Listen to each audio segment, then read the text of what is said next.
Good morning, all of you. It's me, Tanveer Ahmed. Today we're gonna learn class 7th, chapter 5, acid, base and salt के part 3 lecture को आज हम लोग study करेंगे। ठीक है, तो लास्ट क्लास में हमने देखा था कि आपके कितने तरह के सॉल्यूशंस को मैंने बनाया था, different solutions. For example sugar solutions, lemon juice, lime water, vinegar को मैंने टेस्ट करने के लिए टैमरिंड का इस्तेमाल किया था और उसे एक टिश्यू पेपर में रब करके उसको स्मॉल स्मॉल टुकड़े में बांटा था, है ना। तो आज हम लोग सीखेंगे another types of natural indicator which is China rose. China rose होती हैं क्या, इसके बारे में चलिए पढ़ते हैं। सबसे पहले चाइना रोज़ का इफेक्ट क्या होगा एसिड और बेस के टर्म में। Okay, let me read line by line, then I will make you understand each and everything. China rose is obtained from a shrubby Chinese rose, botanical name Rose chinesis। तो ये कहाँ से मिलती है, ये श्रबी Chinese रोज़, ठीक है ना। इसको कहाँ से मिलती है मुझे, श्रबी चाइनीज़ रोज़, बॉटानिकल नेम इनका क्या है, रोज़ चाइनेसिस। इनका नाम क्या दिया गया है, rose chinensis. Is that clear to everyone? Okay, now अब अगर बात की जाए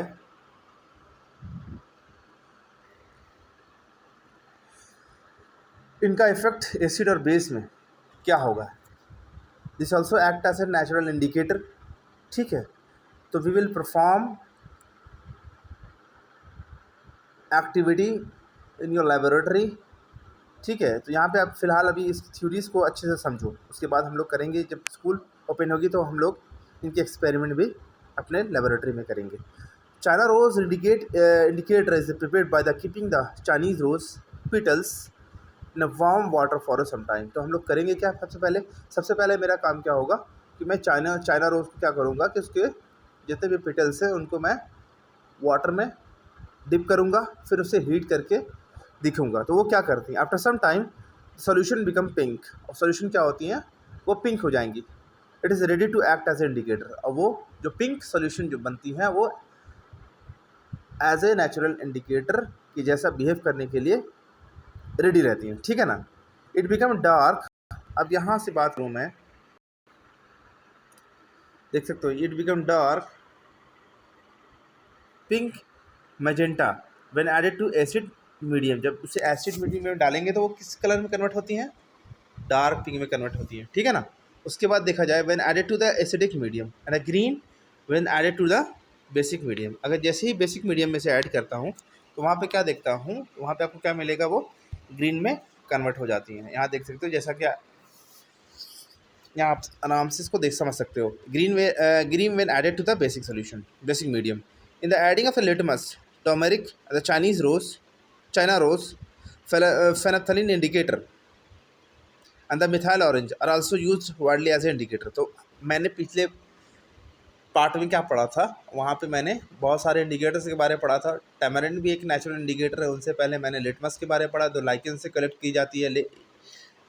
चाइना रोज़ भी एक आपका क्या है, नेचुरल इंडिकेटर है। तो इसमें हमने क्या सीखा, सबसे पहले ये सीखा कि चाइना रोज़ को पहले हीट करूँगा हॉट वाटर में। जब जैसे ही डिज़ोल्व करेंगे वो क्या करती हैं, अपने कलर को फेड कर देती हैं और वो सॉल्यूशन में कलर को छोड़ देती हैं। ठीक है, फिर वो रेडी हो जाती हैं किसके लिए, एज ए इंडिकेटर के जैसा बिहेव करने के लिए। ठीक है, जब आप उसमें एसिड ऐड करोगे तो वो डार्क पिंक में कन्वर्ट हो जाती हैं, जो यहाँ पे मेंशन किए गए हैं। ठीक है, उसके बाद अगर वो उसे आप बेसिक मीडियम में डालो तो वो किस तरह से ग्रीन में यहाँ पे कन्वर्ट हो जाती है। नेक्स्ट देखता हूँ, तो यहाँ पे in adding to the litmus, जैसे लिटमस में हम लोग करेंगे addition to the litmus, turmeric and Chinese rose, phenolphthalein and the methyl orange are also used widely as a indicator. तो यहाँ पे देख सकते हो, यहाँ पे बहुत सारे ऐसे और भी ऐसे इंडिकेटर हैं जो आपके सब्सटेंस है जो इंडिकेटर के जैसा बिहेव करते हैं, जिनका नाम यहाँ पे मेंशन है, जैसे टर्मरिक है, चाइना रोज है, यहाँ पे phenolphthalein इंडिकेटर है, यहाँ पे आपका मिथाइल ऑरेंज है। तो these are the example of natural indicators, these are the example of indicators. तो यहाँ पे कुछ टेबल्स आपके मेंशन किए गए हैं यहाँ पे, तो आप देख सकते हो इस टेबल में और इसको अच्छे से समझ सकते हो टेबल के अकॉर्डिंग। उसके बाद नेक्स्ट में आपका होमवर्क रहेगा, आप उसे फिलअप करके देखोगे, ठीक है ना। तो देखता हूँ यहाँ पे क्या है।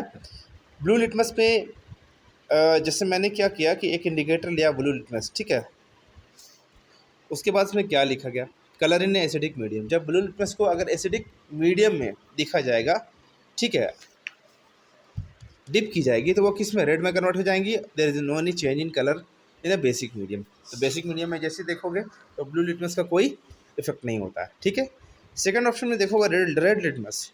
तो रेड लिटमस में जैसे ही आप कलर इन एसिडिक मीडियम में डालोगे, ठीक है, तो देखोगे वहाँ पे वो कलर चेंज नहीं करती हैं यहाँ पे, लेकिन वो एसिडिक मीडियम क्या करती हैं, रेड लिटमस को ब्लू में कन्वर्ट कर देती हैं, ठीक है। नेक्स्ट में टर्मरिक।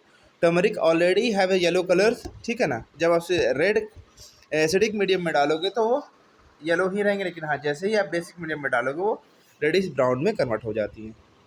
अनदर नेचुरल इंडिकेटर जैसे चाइनीज़ रोज़। चाइना रोज़ में क्या है कि डार्क पिंक मेजेंटा, जब आप उसे एसिड मीडियम में डालोगे तो किस तरह से कलर शो करेंगे, मेजेंटा कलर शो करेंगे, और जैसे ही बेसिक मीडियम में डालोगे तो यहाँ पे ग्रीन कलर शो करती हैं, ठीक है। उनके बाद मिथाइल ऑरेंज।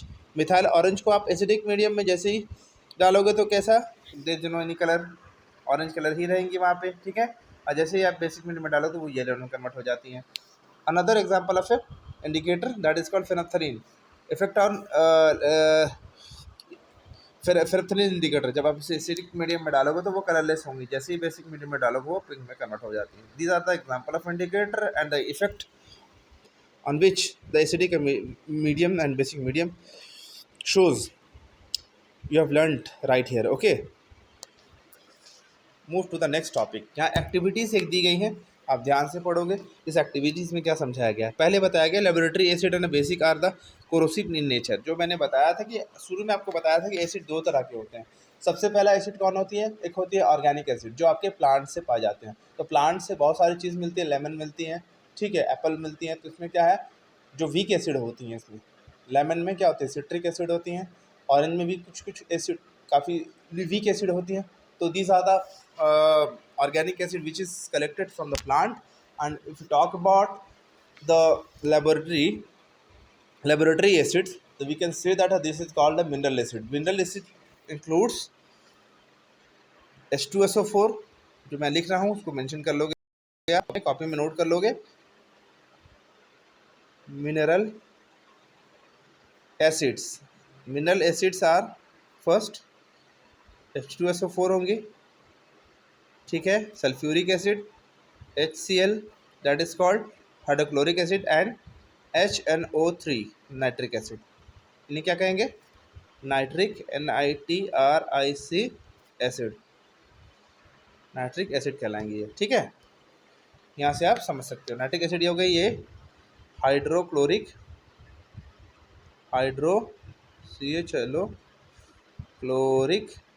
Hydrochloric acid. और लास्ट यहाँ पे आप लिखोगे sulphuric SULPHUR sulphuric IC sulphuric acid, ठीक है। these are three examples of laboratory acid और वी कैन से दैट है मिनरल एसिड। तो यहाँ पे देख सकते हो इस क्वेश्चन में लिखा गया है कि इसमें काफ़ी ज़्यादा आपको अलर्ट रहना पड़ेगा, क्योंकि लेबोरेटरी एसिड जितने भी होते हैं काफ़ी ज़्यादा वो हैजार्डियस होते हैं। They can harm to the skin and should be handle with care, और इनको काफ़ी अच्छे से इस्तेमाल करनी चाहिए, ठीक है, वरना आपको वो आपके स्किन को डैमेज कर सकती हैं, ठीक है ना। चलिए देखते हैं ऑब्जर्वेशन एक यहाँ पे। तो observe the effect of various indicator N acid and A basic solution. Correct 5 millilitre of diluted sulphuric acid. मैंने क्या किया, पहला मैंने क्या किया, यहाँ पे मैंने कलेक्ट किया 5 मिलीलीटर ऑफ एसिडिक सॉल्यूशन को। ध्यान से देखोगे आप, यहाँ पे मैंने फर्स्ट पॉइंट पे देखा, तो फर्स्ट पॉइंट में मुझे क्या मिला, collect 5 millilitre of each of the diluted sulphuric acid, diluted sodium hydroxide, ठीक है, diluted hydrochloric acid and diluted potassium hydroxide, diluted nitric acid, diluted ammonium hydroxide and diluted sodium hydroxide separate test tube. अलग अलग test tube में मैंने हर एक solution को, ये test tube हो गया आपके, इसमें अलग अलग सोल्यूशन को डाला मैंने। टेस्ट ट्यूब जैसे मैं अपने लैब में देखा होगा, टेस्ट ट्यूब बहुत सारे रखे रहते हैं, तो उस टेस्ट ट्यूब में मैंने क्या किया, अलग अलग सॉल्यूशंस को क्या क्या कलेक्ट किया। अब फिर उसमें क्या करूँगा, इस सॉल्यूशन में, अलग अलग सॉल्यूशन में मैं क्या करूँगा, हर एक का सैंपल लूँगा। इसमें सल्फ्यूरिक एसिड डालूँगा, ठीक है ना। जैसे इसमें मैंने सल्फ्यूरिक को पोर किया, इसमें मैंने HCl को पोर किया, इसमें NaOH को मतलब सोडियम हाइड्रोक्साइड को पोर किया, इसमें मैंने क्या अमोनियम हाइड्रोक्साइड को पोर किया, इसमें मैंने क्या किया कि नाइट्रिक एसिड को पोर किया, और इसमें पोर किया सोडियम हाइड्रोक्साइड को पोर किया, ठीक है। तो ऐसे मैं क्या करूँगा, हर एक सैंपल को मैं फिल करता जाऊँगा हर एक टेस्ट ट्यूब में, ठीक है। उसके बाद क्या करूँगा, ऑब्जर्वेशन देख, तो ऑब्जर्वेशन देखते हैं क्या है। 1 by 1 test the acid and basic nature of the each of the following sample solution with a blue litmus paper। अब क्या करूँगा, जो भी मैंने किसी भी टेस्ट ट्यूब में जितने भी एसिड्स और बेस का सैंपल लिया उसे ब्लू लिटमस से टेस्ट करूँगा कि उनका नेचर कैसा है, ठीक है। अगर ब्लू लिटमस को वो रेड में कन्वर्ट करेंगी, ठीक है, तो मैं कह सकता हूँ कि वो कैसे होंगी, एसिडिक सॉल्यूशन कहलाएगी। और ब्लू लिटमस को अगर वो कलर का कोई चेंजेस नहीं हो रहा, इसका मतलब वो बेस होंगी, या फिर न्यूट्रल हो सकती है, या फिर बेस हो सकती है, ठीक है ना। चलिए move to the next part which is, तो यहाँ पे देखेंगे आप लोग, यहाँ टेबल बनी है, तो टेबल में आपको फिल करना है। आप ध्यान से देखोगे तो यहाँ पे गिवन है, तो आप टेबल कैसे फिल करोगे, चलो मैं आपको हिंट कर देता हूँ थोड़ा थोड़ा, आप इसको फिल करने की कोशिश करोगे। सबसे पहले क्या दिया हुआ है, सैंपल दिया हुआ है, सब एक अलग अलग सैंपल गिवन है यहाँ पे, ठीक है, लिस्ट किए हुए हैं सीरियल नंबर वाइज। आपको क्या करना है, इनका इफेक्ट लिखना है, effect of blue litmus paper. जो मैंने बताया था कि अगर ब्लू लिटमस पेपर लूँगा, अगर उसमें एसिडिक मीडियम को मैं जैसे ही डालूंगा वो क्या होंगे, तो डाइल्यूटेड सल्फ्यूरिक एसिड है, तो ब्लू लिटमस पेपर की क्या इफेक्ट होगा यहाँ पे, वो क्या होगी, रेड में कन्वर्ट हो जाएंगी, लिख सकता हूँ यहाँ रेड, ठीक है। उसके बाद यहाँ पे क्या होंगे, effect of red litmus paper, no remain same, there is no any change, है ना। यहाँ पे क्या होंगे, रिमेन सेम होंगी। उसके बाद इफेक्ट ऑन फेनफ्थलीन, इफेक्ट ऑन फेनफ्थलीन में क्या होती है, एसिडिक मीडियम में क्या होती है, there is no any colour, ये क्या क्या कहलाएंगे हम, कलरलेस।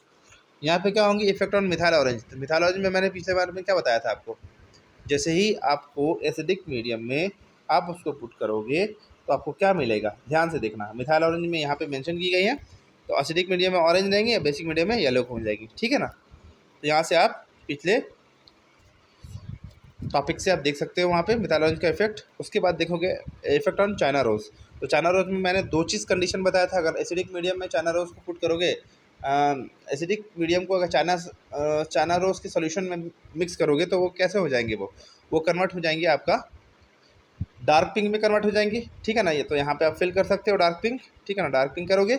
उसके बाद इफेक्ट ऑन टर्मरिक, तो टर्मरिक में क्या होती है, एसिड का इफेक्ट, जैसे ही आप एसिड इसमें डालोगे तो यहाँ पीछे से आप देख सकते हो टर्मरिक का क्या इफेक्ट होगा, वो येलो का येलो ही रहती है। लेकिन हाँ, जैसे ही आप इसमें बेसिक मीडियम डालोगे टर्मरिक में, वो कन्वर्ट हो जाएंगे किसमें, रेडिश ब्राउन में कन्वर्ट हो जाएंगे। तो यहाँ पे सल्फ्यूरिक एसिड क्या है, एसिडिक मीडियम में उनका कोई इफेक्ट नहीं होता, लेकिन हाँ बेसिक मीडियम में क्या होती है, वो रेडिश ब्राउन कलर में कन्वर्ट हो जाती है, ठीक है।